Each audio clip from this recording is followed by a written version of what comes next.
Okay, next. Good evening, Board. Paula Glidden, Glidden. I had a whole bunch of stuff I was going to say, but I'm just too angry now to say it. So I'm going to set it aside, and I'm just going to go on and tell you some of the staff is here that was here when we started this 4 or 5 years ago. Board members, you're new, so I'm glad Steve went over the timeline because it tells you that he's been before your board twice, got denied both times, and he went to the Board of County Commissioners and he got denied there too. We, as the citizens that live around there, and I would just like everybody to stand up that's here for the dogs tonight to just show that there's more people than just no one next door, Mr. Gibson. And furthermore, Mr. Gibson, these contracts, I don't believe them. And I'm going to tell you that right now because 4 years ago when we were here, he had contracts supposedly from the Colombian people that were going to send contracts. It's the same story all over again, Mr. Platunov. I like you. I think you're a good person. I think the business is great, but you can't do it in the neighborhood as it is. And 200 dogs, 200 large Charvan dogs, it's incredible. You can feel them bark. You can sit in my house and you can feel it. You can hear it. It wakes everybody up every night, all night. Everybody will let you know that. He has not complied with the CUPs. The CUP is designed so that it doesn't impact the rest of the area negatively. Well, it impacts us negatively. I'm going to go through this quick because I know everybody wants to talk. Basically, in summary, because I'm going to cut right to it, he has not done anything that the CUPs have required. He's upped the dogs at will. We don't even know how many dogs are really over there at any given time. So who knows how many are there? The noise in his justification letter, per the attorney and him, says the noise is not oppressive or intolerable, no negative impacts to the environment. The kennel is physically the same as in 2010. Those are all untruths because the noise is incredible. The smell, the odor, the fumes, all of that is there, the smoke. We have pictures. We're going to let you hear the recording if you'd like. And this is from hundreds of feet away. And the kennel is different than when it was 3 or 4 years ago when we were here last because he enforced it, but he never did it per permit. So it's just haphazard. It's 2x4s and 4x8s, and it's not safe for anybody. It's actually coming apart, and some of the neighbors know it, and they can tell you about it. It's your job to put the public first in health, safety, comfort, prosperity, and general welfare. We have not gotten any contact from the DA's office. No one has contacted us, although we've left messages, we've called them, we've left a pink slip, we hear nothing. The Sheriff's Department, I'm glad they cited him, we didn't know. They've told us now, don't even call, don't even bother. That's what they tell us now. So we've called, we sent letters, nothing seems to get done. So please do something real for us tonight. It's been 5 years and another 3 years since the last time we were here. Thank you. Thank you, Ms. Glidden. Hello, my name is Kyle Wetzel, Wetzel, and I actually bought this corner lot in the very left-hand corner of this map in here. Anyway, everything really has been said, but to really reiterate, this smell is truly remarkable. I mean, it washes through the neighborhood, it sits there for a couple hours. It doesn't even seem real. The barking, the site itself, it looks like and it feels like living in a third world country. I'm developing a single family residence, and I gotta tell you, I am excited to finish it and live there, but living is out of the question as long as this guy exists. I don't know how to put it any other way. We have personally been calling, like your neighbors have instructed us to, noise complaints. The animal control came down and told us personally that the dogs are very valuable, as if value has anything to do with it, and to stop calling, and that the city was going to personally help find him a new location in town and not to worry about it.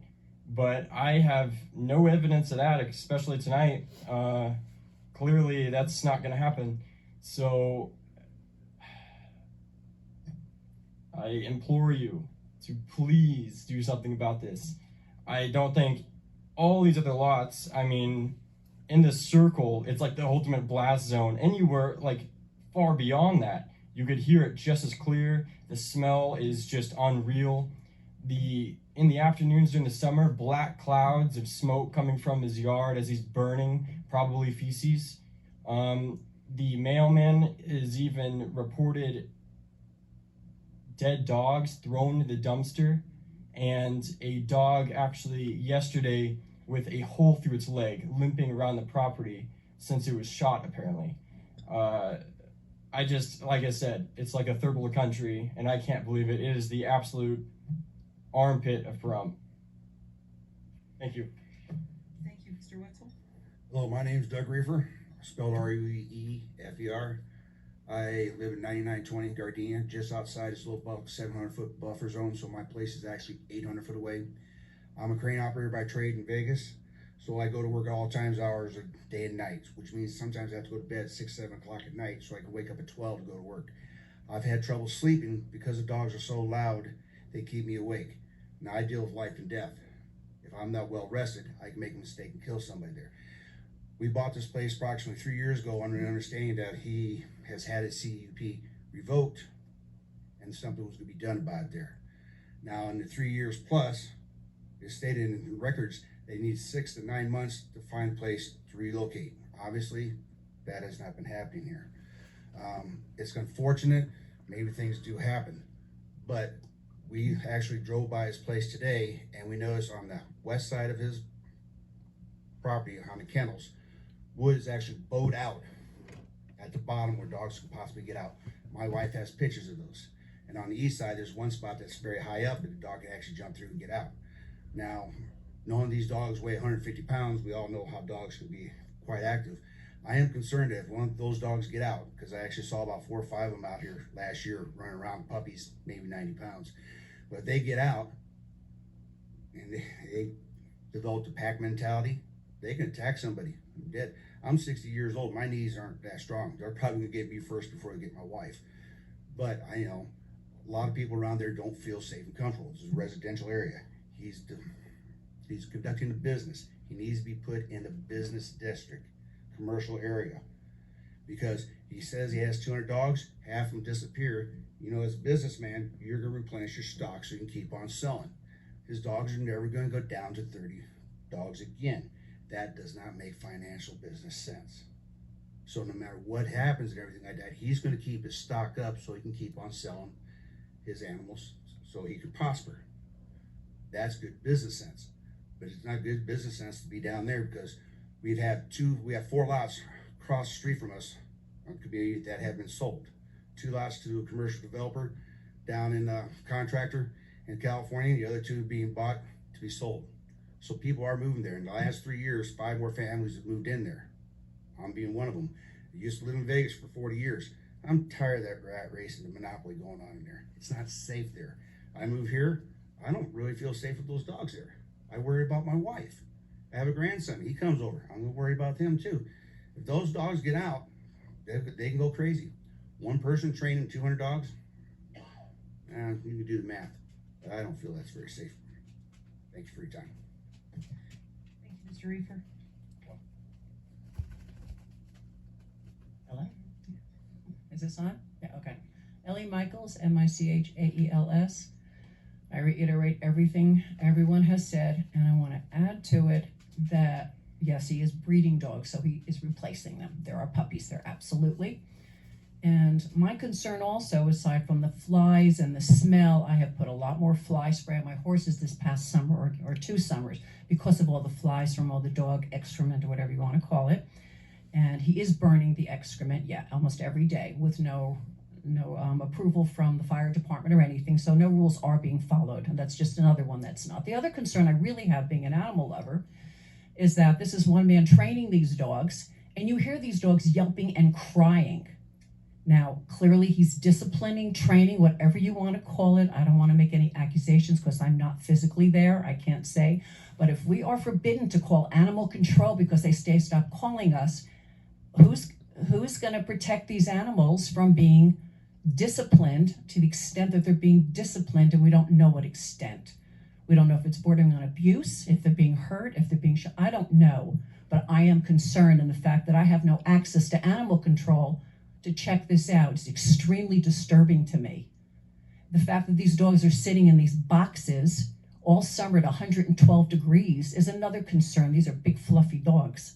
I don't even let my cats out in this weather, and my dogs are in the house. So that's another concern, how these animals are being treated. They're a business to this man, they're not pets. And we all treat our pets differently, but still, they're living creatures that need to be treated with respect and care. And I'm very concerned about that part, aside from him having all these dogs. And there are at least 10 of us in the area. Mr. Gibson has not noticed, but we all live there. We all have houses. We're not living underground, so yeah, we're visible. We live there. And as you said, there are no sound barriers. We can hear them barking. I am 4 blocks away, and I have recording on my little phone how loud and how crying these dogs are all night long and all day long. There's no time limit on when he does this and when they bark. Whether he's there or not, they bark all the time, and they're very extremely loud. And we all close our windows. So I am concerned something needs to be done. It's going on for how many years? It's not right. Thank you. Thank you, Ms. Michaels. Can I say one more thing? Well, she didn't go through her full 3 minutes, so if you can do it really quickly. Yes, I can. 3 years ago when we were here, there was another woman that was out riding a horse with her kids, and his girlfriend or manager, whatever she was turning these dogs out, and they were chasing the horses, and she threatened to shoot them if they came anywhere near her kids. So this has been a problem for years. Thank you. Thank you.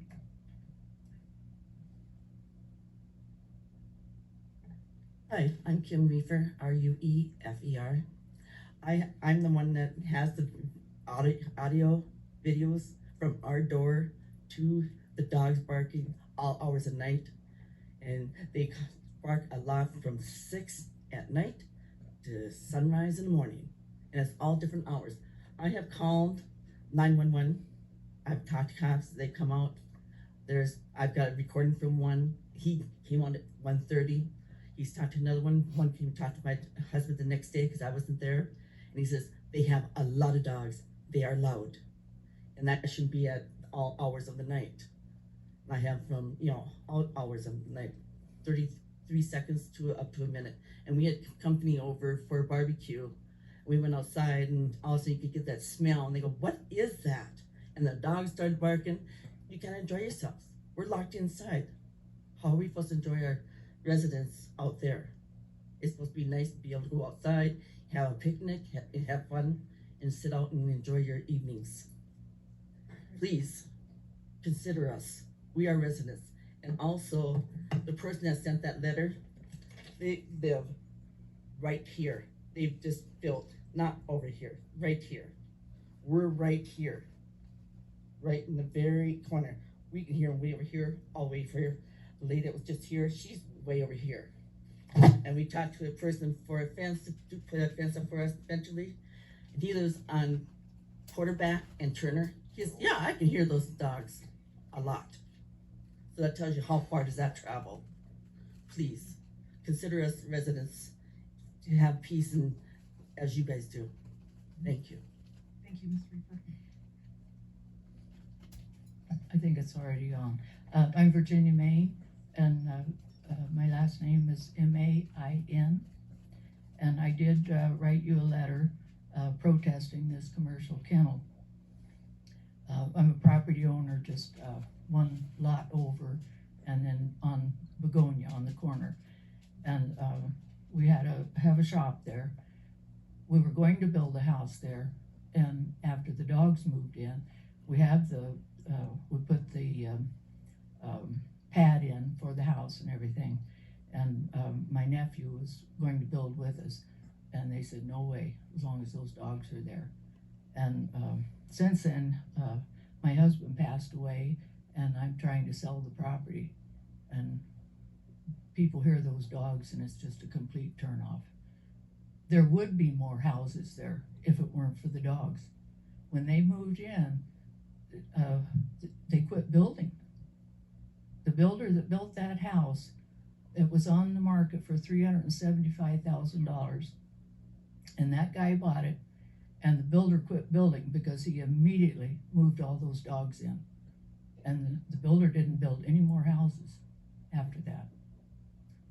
But This has gone on so long, and you know the record shows that you guys have just let him get by constantly in all these years. And I just urge you to rescind any kind of permit in our residential neighborhood for all these dogs. It's not fair to everybody else that one person can ruin it for all these other people. And I'd appreciate your consideration. Thank you. Thank you, Mrs. May.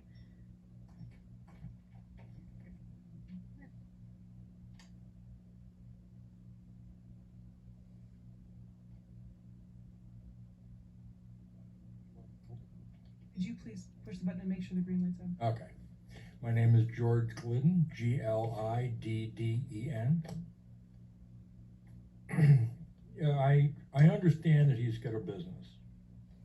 It's not a business area. There's been other information over here about where it could exist without having issues with neighbors and special permits. If he has an industrial area, that's fine. I have no problem with his business. I have no problem with him as an individual. He started out at 30, and then now he wants 200. And this area, the ground is like a sponge.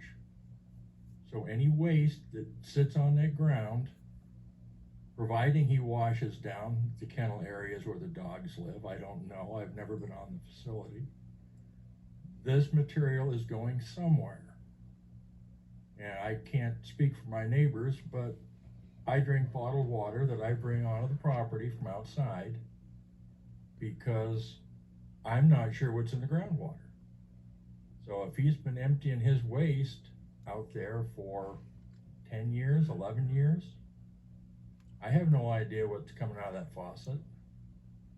And I mean, when you go out in the summer, you can't run a swamp cooler because it pulls his aroma into the house. And so you either do without AC or without conditioning your air for cool, or you breathe whatever it is he's putting in the air.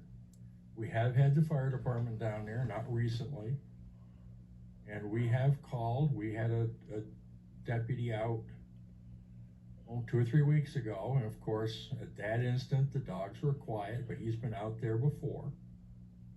And this is a very well-known phenomenon that we have. And I just think it's gone on too long. I understand he's a businessman, then do it in a business area. Thank you. Thank you, Mr. Glidden.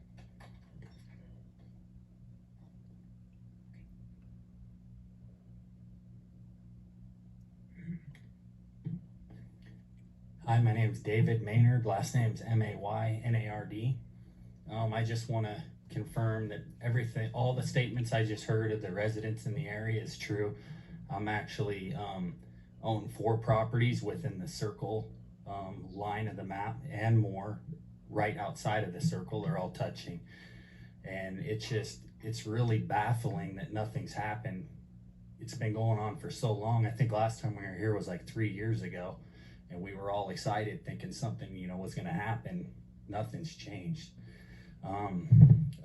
And that reminds me hearing dogs yelping and screaming, like sounds like the thing's getting eaten by a bear or something. That is true. And everything that everybody said it's true. I'm gonna be trying to sell some of the lots around there, and I doubt I could even get half price for them. I mean, it's just ridiculous. It's a residential area, not an area for 200 dogs. Thank you. Thank you, Mr. Maynard. Hi, my name is Dennis Pavlovets, Pavlovets. Me and my brother here, we moved in about a year ago, and it's probably never changed, but since we've been here, we've the main thing we've always wanted to think about was moving out, just because of how loud these dogs are. Like, we tried to develop this 2.5 acre property. We have the shop just slowly building up. But around like 7 o'clock, like the aroma, the stench that everyone's talking about, it's ungodly how terrible it smells. It makes you want to like curl up and just hide and just breathe into your own clothes. It's terrible. And we had an RV on there a couple times, and every time I tried to go to sleep, I couldn't. I'd stay awake. I'd be coming home from work. I'm a mechanic by trade, and it like makes me want to blow my brains out.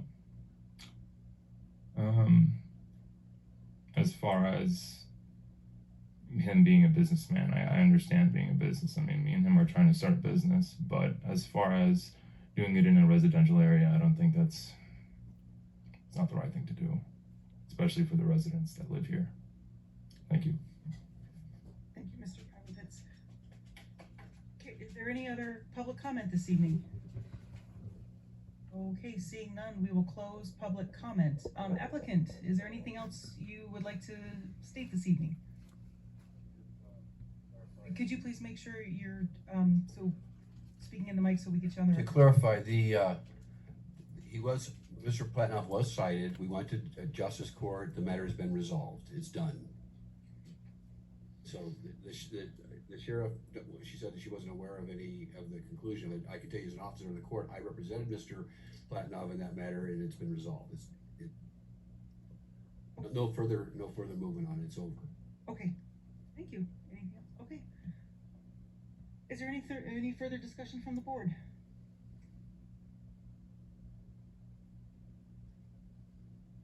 Okay, seeing none, then I will entertain a motion at this time. I move to deny CU 2019000088 based on findings of staff. Okay, I have a motion to deny from Commissioner Duryea. Is there a second? I'll second. I have a second from Commissioner Deanda. This is a motion to deny, so when I call for the vote, if you say aye, that is a vote in favor of the denial. So I will call for the vote, starting with Commissioner Tyler. Aye. Aye. Aye. Aye. Aye. Aye. Aye. That application is denied 7-0. You do have the right to appeal our decision to the Board of County Commissioners. And staff can provide you timeframes if you're interested in that.